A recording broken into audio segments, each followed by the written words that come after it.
Bonjour, bonjour. De retour après de longues vacances, inhabituellement longues. Ça a duré plus de 2 semaines et franchement, c'était top. Comme plupart des vacances, hein.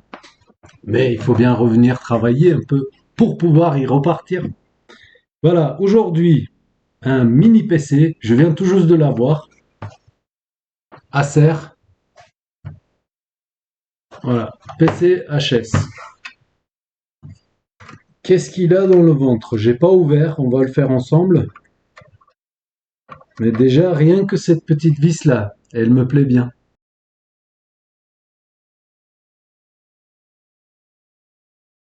C'est quoi ça?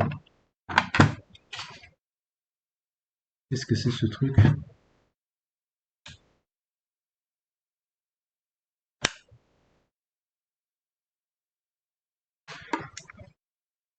Ok, pas de disque. Hop, ça s'enlève comme ça. Pas de RAM non plus. CMOS, ça c'est pour faire du reset. Là, il y a autre chose. Je ne sais pas ce que c'est. SSD. M2, on peut y mettre du M2. Ouais, là, du NVMe. Ou alors les autres. Je sais pas. Du coup, j'aimerais tout d'abord, comme à mon habitude, tester si notre 19 est en court-circuit. Même si j'imagine qu'avant que ce PC arrive sur ce bureau, il a été testé, retesté. D'accord. Je ne sais pas ce que c'est cette connexion. Et ça vient là. Là, j'ai le port de charge, une diode, j'imagine pour protéger contre l'inversion de la polarité. Nous avons un MOSFET et c'est tout, je dirais. Et c'est normal, il n'y a pas de batterie dedans. Là, il y a une grosse résistance. Je dirais que c'est le shunt. Ben, on va y aller, on va voir ça. Mode homme.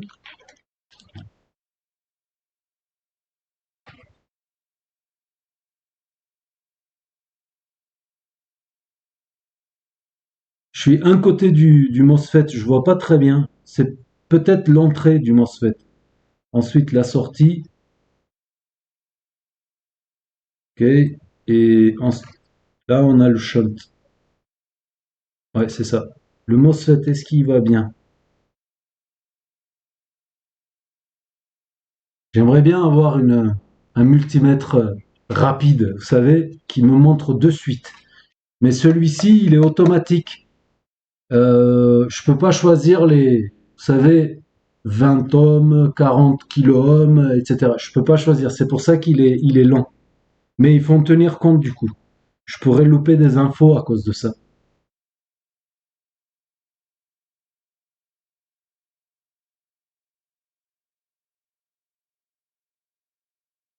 Vers les 10 kilos.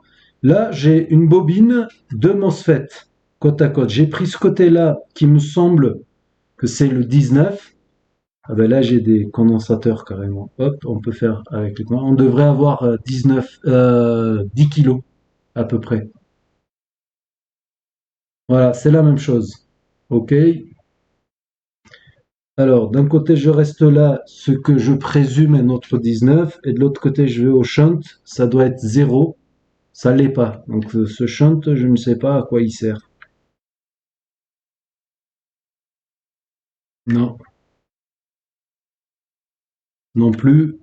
On a peut-être un deuxième MOSFET. Ah, c'est bon, ça c'est la sortie. Donc, la sortie du MOSFET est de votre côté. Votre côté, côté, pas vers moi, l'inverse. Ok, le 19 n'est pas en court-circuit. Donc, on peut aller plus loin et alimenter le PC. Ce connecteur, je sais pas, on dirait que c'est du... Bon, on verra plus tard.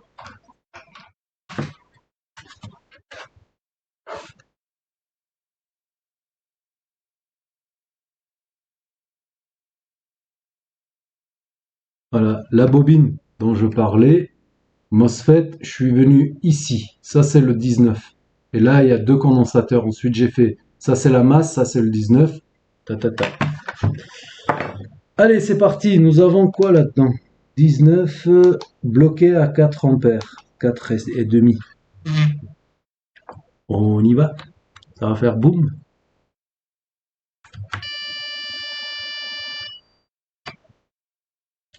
Ça s'entend? Je vais voir si ça s'entend.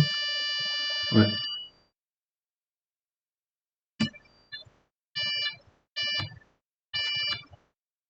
Mais tais-toi. C'est le buzzer qui est là, qui nous alerte de quelque chose. Le ventilateur tourne à fond. Que se passe-t-il donc?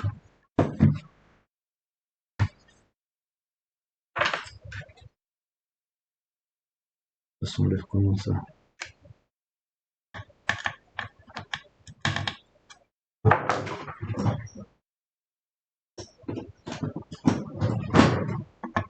T'as vu Jokelek? On a le même tournevis. Je l'ai remarqué dans tes vidéos.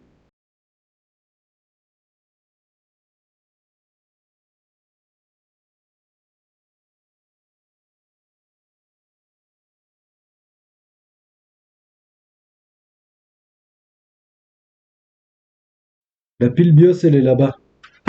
Et le BIOS, il est juste là. J'ai l'impression. J'ai un EEPROM ici. Je ne sais pas si c'est le BIOS principal. Probablement.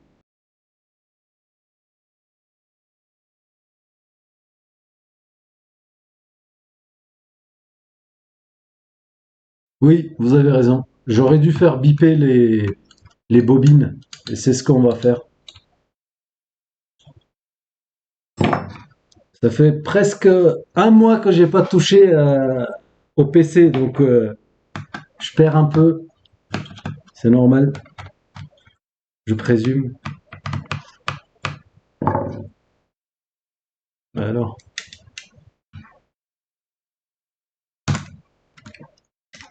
la pâte n'a probablement jamais été remplacée. Elle était collée. Tant qu'on est là, on va sortir le processeur aussi.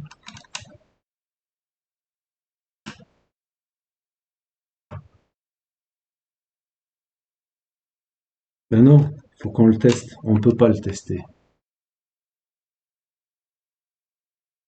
Oh, c'est beau.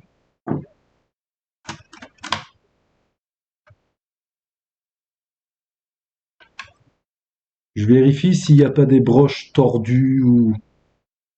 On dirait que non. Ok, là c'est le chipset, je présume. Le BIOS, la pile. On a un slot. Ouais, mais on peut rien raccorder dessus. C'est quoi ce slot? Allez, on va faire biper.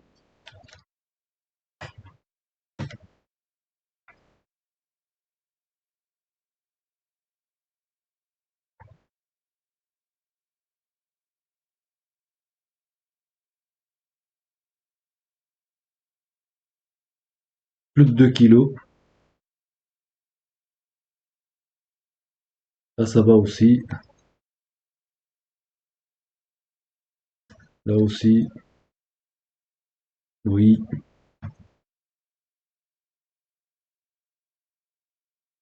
Là, je dirais que c'est le chipset, vu la résistance. Ça, c'est probablement le 5 ou le 3,3. Ok.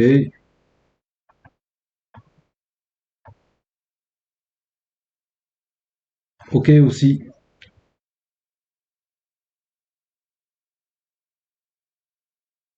Ça a l'air d'aller. On a fait le tour. On a une petite carte ici, je ne sais pas. Bluetooth peut-être?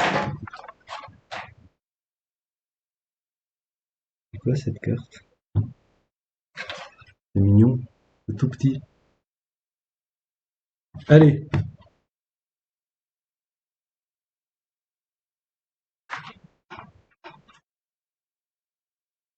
Le processeur, j'aurais peut-être pas dû l'enlever, mais c'est pas grave.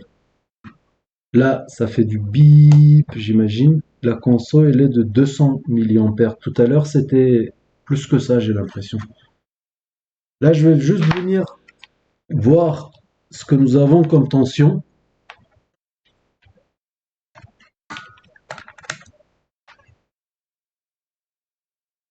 5, 3, ils sont présents. 1,2 pour la RAM. Le bip, ça voulait dire simplement qu'on n'a pas de RAM dedans, vous croyez? Et que le PC il fonctionne? Non, non, quand même. 1,2, donc c'est de la DDR4, on dirait. Chipset, pas de chipset, autre chose.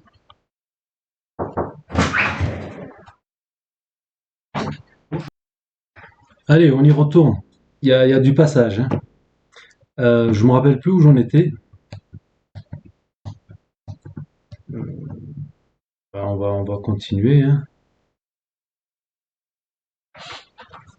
On va se raccorder.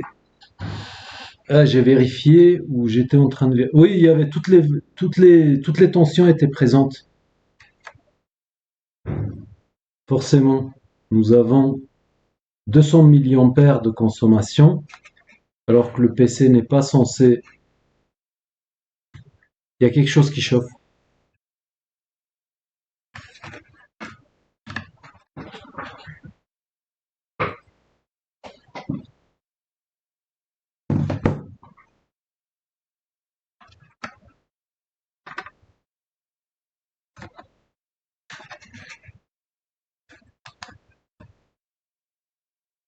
Attention.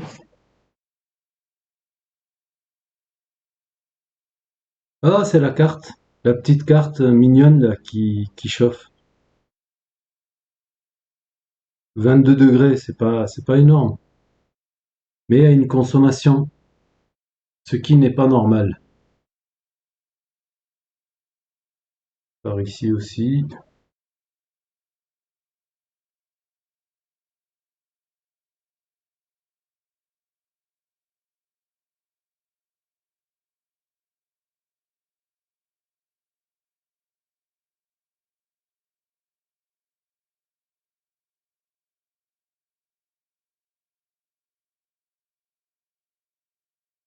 Ok.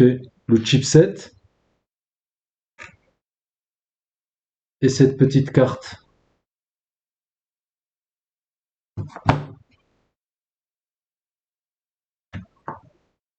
On essaye de réinitialiser le BIOS.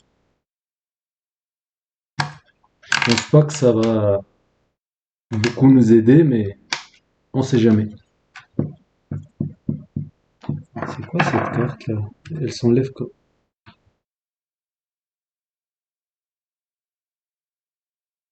D'accord, comme ça. Je ne sais pas du tout ce que c'est cette carte. On dirait la puce que Michael Scofield il enlève de l'appareil là. Vous savez qu'il a volé au cartel là, à la compagnie. Scylla. Voilà, on dirait la puce de Scylla. Je viens de retirer et sans ça, on peut pas lire les données. Qu'est-ce que tu dis de ça?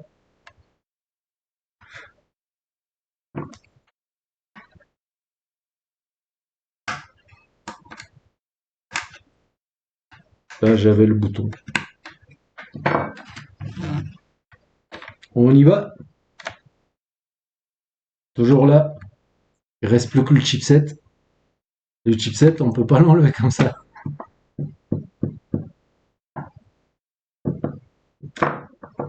Eh oui. Ah, mais l'ordi, il est en route. On a la LED.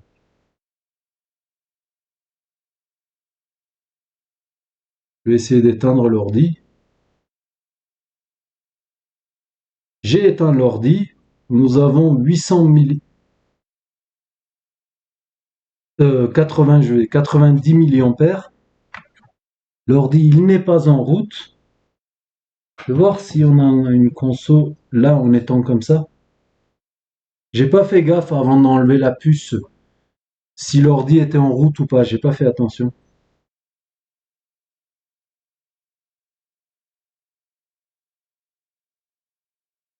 chipset, 16 degrés.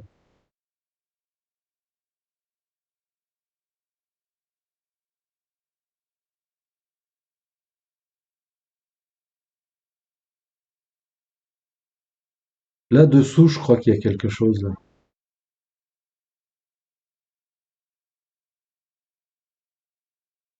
18 degrés. C'est pas beaucoup. Mais c'est de l'autre côté, ça se voit que c'est de l'autre côté. Ok, tant qu'on est là, on va remonter le processeur. On va lui mettre de la RAM sans cette puce. La flèche. Là, là oui. Donc c'était comme ça.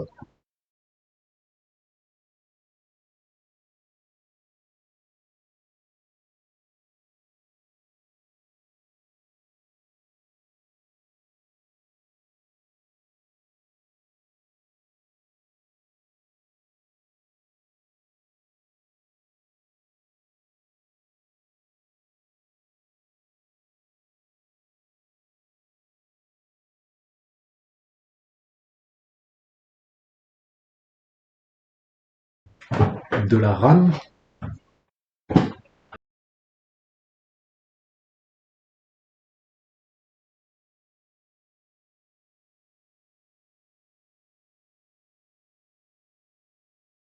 Attention.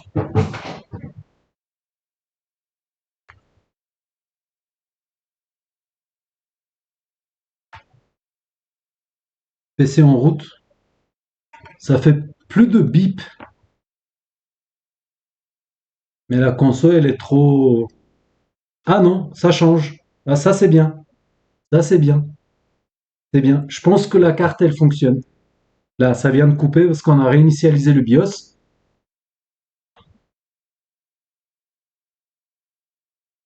Encore une fois, la carte, elle fonctionne. Je crois que bip bip, j'ai entendu. Je sais pas si ça s'est entendu. Je pense que l'ordi fonctionne. Le souci, c'est que j'ai remarqué dès le début, on n'a pas de HDMI pour envoyer à OBS. J'ai du DisplayPort et du VGA. Donc il faut que je trouve un moyen de... Le processeur, il est tiède. Chipset tiède aussi. Un peu plus que tiède, mais tiède quand même. Je pense que le PC, il fonctionne. On va couper. Ouais, il s'est coupé.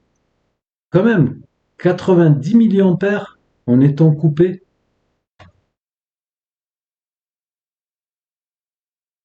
Ça fait beaucoup de conso quand même, hein. En stand-by, je veux dire. Oh, en étant...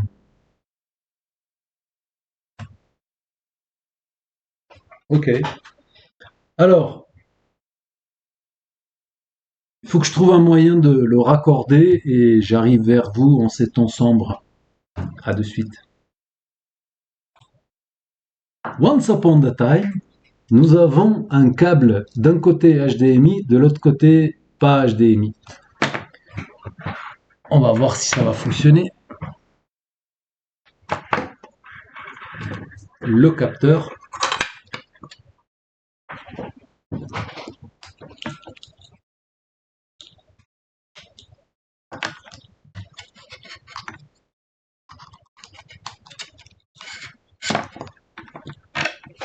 D'ailleurs, si vous êtes intéressé, mon capteur HDMI, c'est lui qui vous envoie l'image du microscope.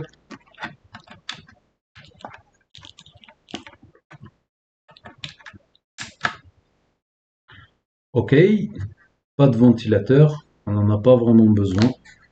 Ça chauffe pas des masses. Alimentation.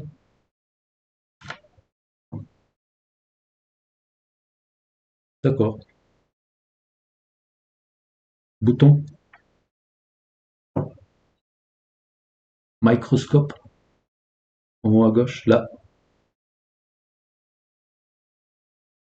Ou pas. à 130 milliampères.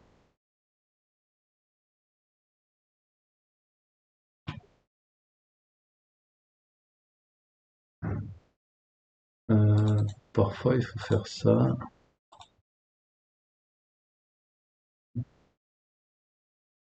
Et comme ça. Non, pas d'image.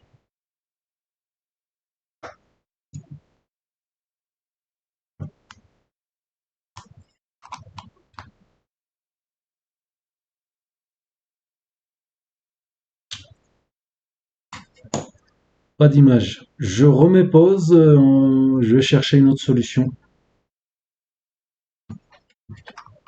Pourquoi ça aurait dû fonctionner?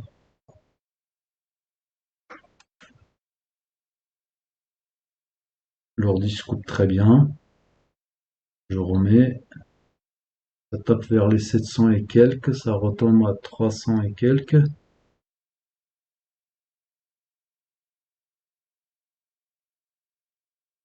Je pense qu'il fonctionne l'ordinateur. C'est juste qu'on n'a pas d'image. C'est ballot, hein. Ouais, allez, à de suite. On va essayer autrement. J'ai mon câble VGA que j'utilise pour brancher les PC des clients. Il est un peu loin et l'écran il est là-bas. Donc on va essayer comme ça.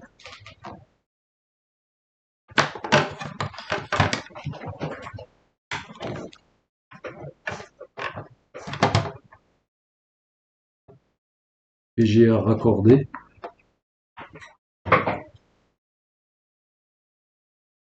Il n'y a pas de numéro de téléphone qui traîne.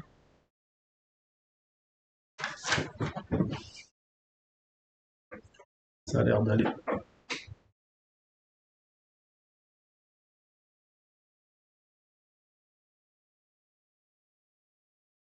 Voilà. PC VGA qui est relié à cet écran-là.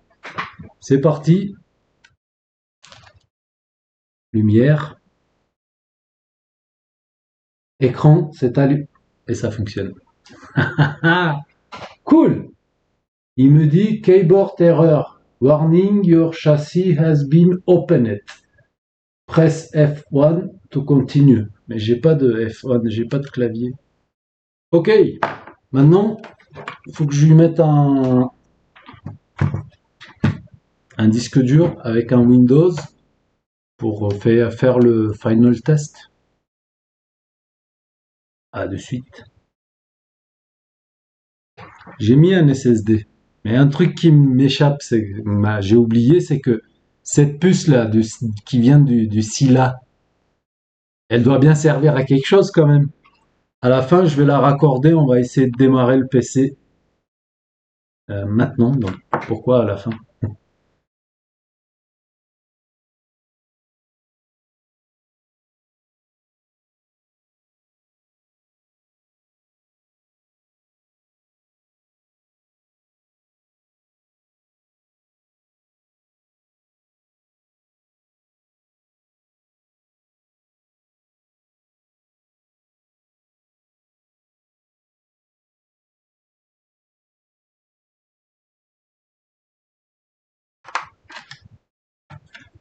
Ouf. Fais voir la console. Ah, ça a l'air d'aller, hein.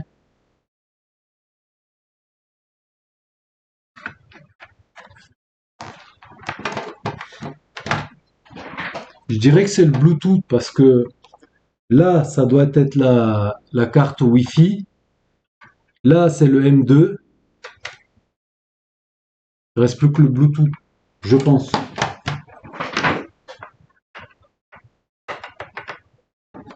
Et c'est raccordé. Clavier souris, il me faut. Ah ouais.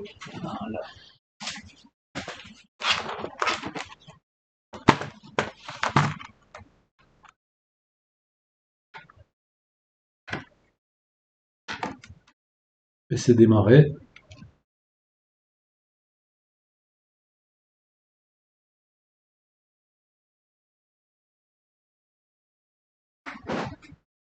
Warning, your Chassis has been opened.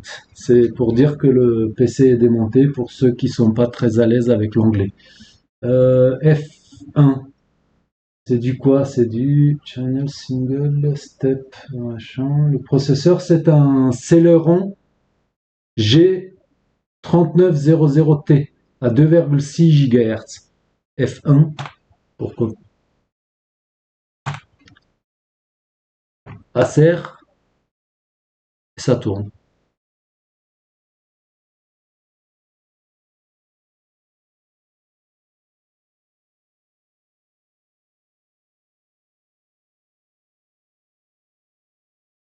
Ça a l'air d'aller.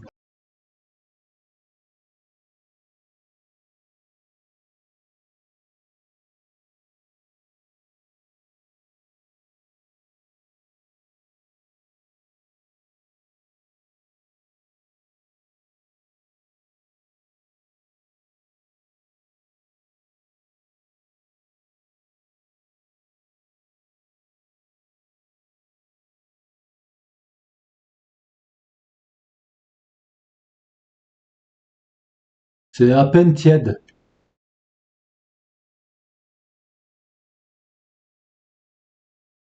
Il me reste plus qu'à remplacer la pâte thermique.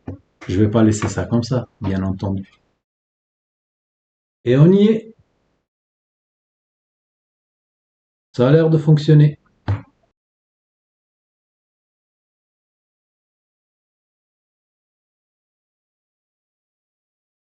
Voilà, nous y sommes arrivés. Finalement, c'était pas grand-chose. C'était quoi le souci alors? Il faut bien répondre au client et de lui dire ce que c'était le problème.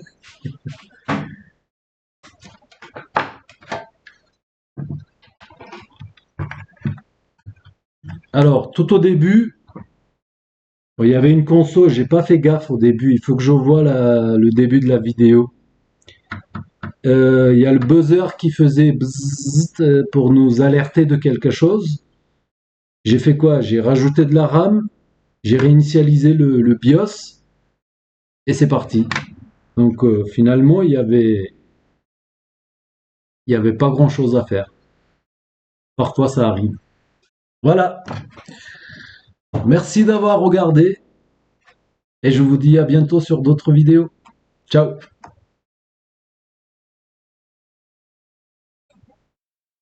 Un petit bonus quand même.